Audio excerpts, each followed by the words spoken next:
I get the vision that you're selling a sign. It's like the second screen, fighter jet, cockpit, want to push all the buttons, totally. The issue is when I actually have to do meaningful stuff with those buttons. So you're saying you have a second screen, possibly a tablet, keyboard, Definitely a mouse, a main screen. It's a lot of stuff to pay attention to, and it looks like your prototype was anything but slow.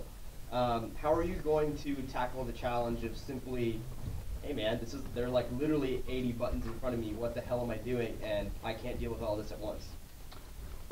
That was a huge problem with MechWarrior games, is that you needed a chart next to you that told you what all the freaking buttons did.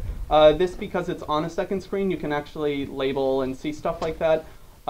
We have done user testing already that people have said, oh, I don't like having WASD keys because I have to take my hand off them to push things on the tablet. And I don't want to take my hand off my mouse to do that either. To that we adjusted, and we turned, rather than WASD keys, it turns into a throttle where you have 0 through 9 and you press that button and that's your constant speed, which a lot of actually mech games before did that, so that you can kind of take your hand off and look over here. It's certainly an interesting thing an interesting challenge, but we're having a lot of ideas come up within to try and fix these, like a second little picture-in-picture on your second screen so you can tell what's going on while that's happening. What's your split, percentage-wise, between what you're envisioning the player, what percentage of my time am I looking at the main screen, and what percentage of my time am I using to deal with all the secondary periphery that I have available to me? Probably 70-30, 80-20 is my feeling, is that you'll mainly be looking up here, aiming and doing that sort of thing, and then you'll come over here, look very fast for a couple of seconds for more experienced players, and then hit it. That's kind of the hope, so that we don't pull them out too much where they have to go and look at every single thing. Before we take the next question, can the Schism team get set up or just be ready to go right here, please? Thanks, guys. Tracy, sorry. So I've done a lot of work in second screen, and one of the things that I know about it is that the real benefit is that you have multiple modes of participation available at once. So you have a theatrical mode of presentation where the big event is going on, and you have smaller modes of participation where sort of more ancillary participation is going on. And it seems to me that you have a great UI concept here for a simple, rather than a made more complicated game, a made more simple game that involves huge amounts of spectacle. Right? And if I was you, I would look at my heart and say, okay, what's the main innovation here, and focus on that. Don't try to make the end-all be-all of mech games. Like, actually simplify that down and make that great spectacle of mech games with a little bit of participation and a lot of visual pleasure for people who are sitting around the room not with a screen, right?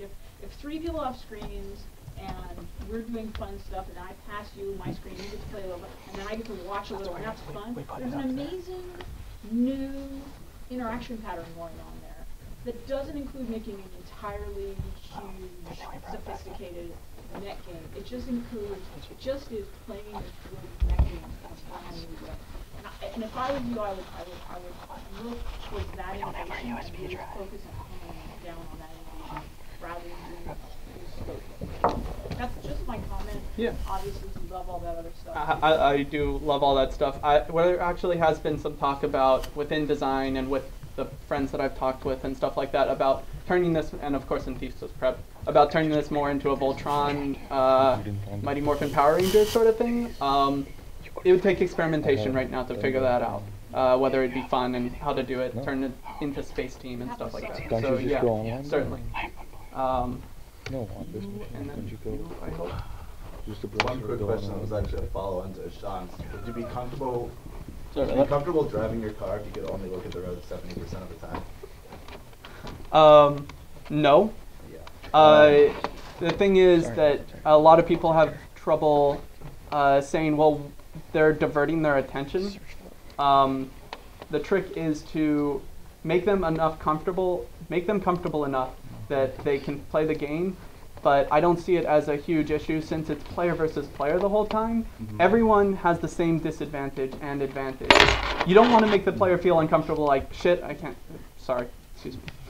Shoot, I can't do anything because I'm constantly looking down. Yes, that's certainly something we want to solve, and comes into the picture-in-picture and making sure everything is really readable and really fast to get to. But I don't find it to be a huge problem that, you know, everyone's going to feel like they're being beaten down the whole time, because everyone has that disadvantage or advantage, depending on how good they are at using it. I got it. And then, so one suggestion is, because I've actually played a ton of BattleTech, the actual pods. Yeah, they're great. I love it. It's like one of my favorite things. I used to do it every single year for my birthday growing up. But the coolest thing about the BattleTech pods is not like pushing buttons and switching weapons and stuff. It's like you're sitting in a cockpit and you've got this huge joystick, and like you move and the mech moves, or you fire and the mech fires. And I feel like you're doing all this cool stuff with the tablet, like switching weapons and all that. But then you like make them do all the cool stuff with a keyboard and mouse, which is like totally not. But like what's fun about a robot. So I would consider just ditching the keyboard and mouse entirely. Going for a joystick. Like simplify everything down to just a joystick that moves and shoots, and a tablet where you can press buttons. You can even put the tablet right in front of the monitor, so you can see the tablet while you're moving. Because you're not constricted now by keyboard space. Yeah. So just get rid of it. Put the tablet right here, have the monitor right here, and have the joystick right here. You got a mech. It's certainly something we want to do. Not enough people have joysticks anymore, unfortunately. I mean, so we kind of need to account for both, but I would like joystick interaction. I understand where you're coming from there, but one thing you should think about is, at the end of the day, your main audience here, you're not gonna, this game's not gonna be on the shelf of the store at Best Buy. This game is going to be on a desk in front of a table in front of industry that's trying to hire you. Like, you are 100% control over your environment.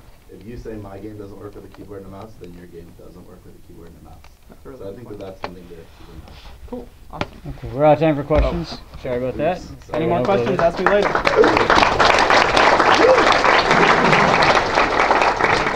Ready?